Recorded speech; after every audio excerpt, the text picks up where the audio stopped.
Assalamualaikum warahmatullahi wabarakatuh.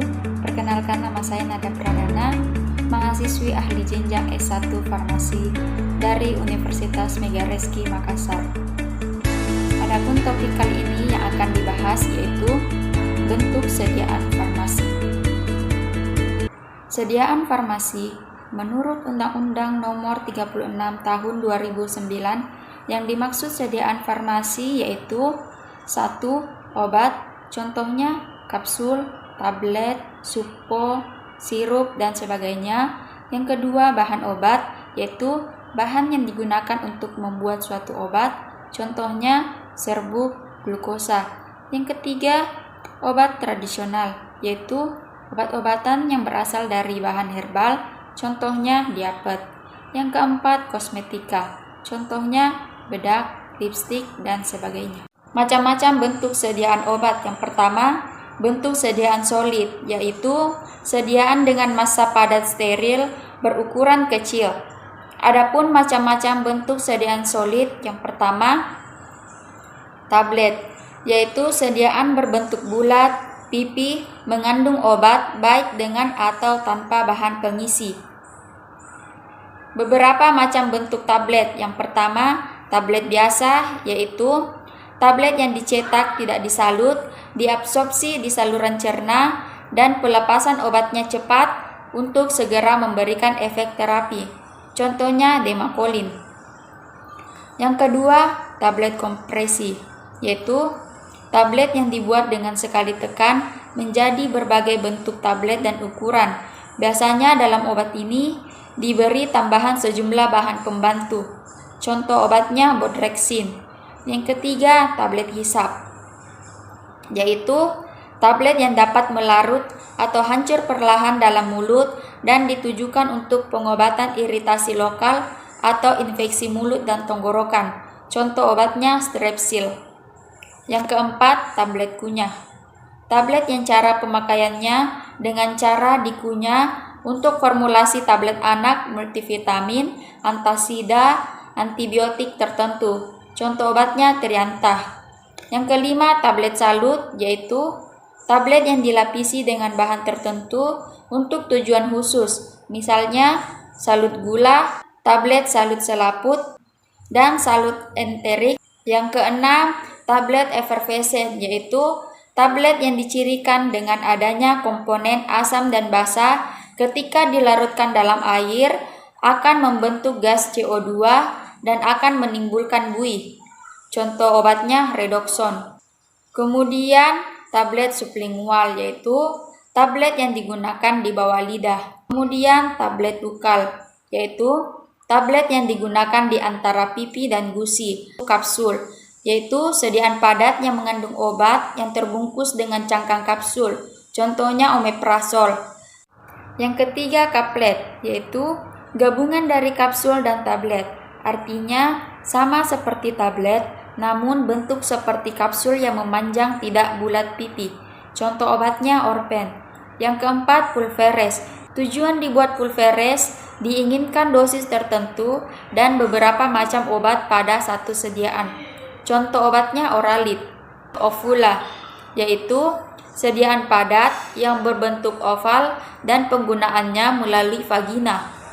Biasanya sediaan ovula untuk mengatasi keluhan-keluhan lokal di daerah kewanitaan seperti keputihan. Sediaan padat berikutnya yaitu suppositoria, yaitu sediaan padat namun bentuknya seperti peluru, tornado, lancip di salah satu sisinya dan dimasukkan ke dalam dubur.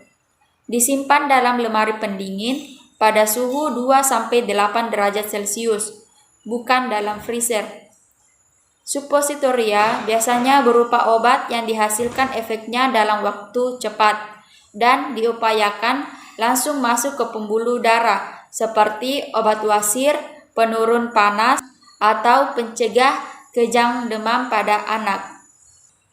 Cara menggunakan suppositoria: yang pertama, cuci tangan. Yang kedua, jika suppo lembek, masukkan dalam kulkas atau letakkan di dalam air dingin selama 30 menit agar mengeras kembali. Yang ketiga, gunakan sarung tangan. Yang keempat, buka kemasan suppositoria.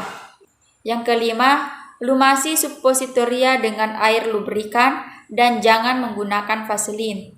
Yang keenam, miringkan tubuh dan tarik kaki kanan setinggi perut.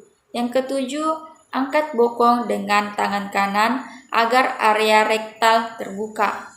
Yang kedelapan, masukkan suppositoria dengan bagian yang runcing terlebih dahulu sedalam 1/2 inci untuk anak dan 1 inci untuk dewasa.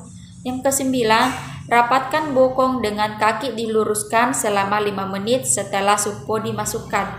Yang ke-10, cuci tangan sampai bersih. Bentuk sediaan obat yang kedua yaitu bentuk sediaan semi-solid atau sediaan setengah padat adalah bentuk sediaan yang digunakan untuk obat luar dioleskan pada kulit untuk terapi, pelindung kulit, atau kosmetika. Adapun beberapa bentuk sediaannya, yang pertama salep, yaitu bentuk sediaan setengah padat yang mengandung basis salep digunakan untuk pemakaian topikal pada kulit. Contohnya oxytetracycline HCl. Yang kedua, krim, yaitu sediaan setengah padat berupa emulsi mengandung air, penggunaannya untuk pemakaian luar. Contoh obatnya Asifar.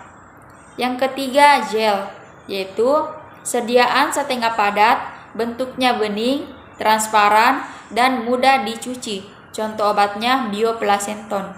Yang keempat, pasta, yaitu sediaan setengah padat yang banyak mengandung zat padat. Contohnya pasta gigi.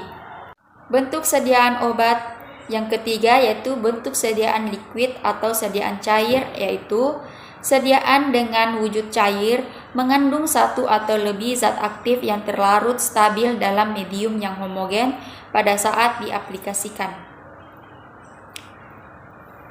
Ada beberapa macam bentuk sediaan liquid.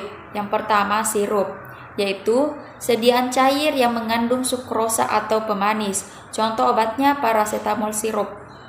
Yang kedua, suspensi, yaitu sediaan cair di mana zat padat tidak terlarut namun terdispersi dalam pembawanya. Ketika akan digunakan, terlebih dahulu dikocok. Contoh obatnya dry syrup.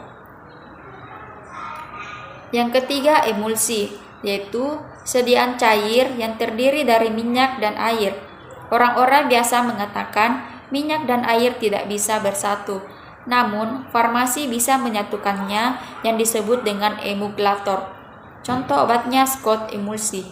Tetes mata, yaitu sediaan steril berupa larutan atau suspensi yang digunakan pada mata. Setelah segel dibuka, tetes mata hanya boleh digunakan selama 1 bulan. Tetes hidung, yaitu larutan, suspensi atau emulsi yang digunakan untuk disemprotkan atau diteteskan ke dalam rongga hidung. Tetes telinga, yaitu obat tetes yang digunakan untuk telinga dengan cara meneteskan obat ke dalam telinga. Digunakan untuk melunakkan kotoran telinga dan untuk melawan infeksi pada telinga. Bentuk sediaan yang keempat yaitu bentuk sediaan gas, adalah sediaan yang dikemas di bawah tekanan mengandung zat aktif terapeutik yang dilepas pada saat sistem katup yang sesuai ditekan. Ada beberapa macam sediaan gas. Yang pertama, inhalasi. Cara kerjanya langsung ke organ sasaran yaitu paru-paru. Contoh obatnya Ventolin inhaler.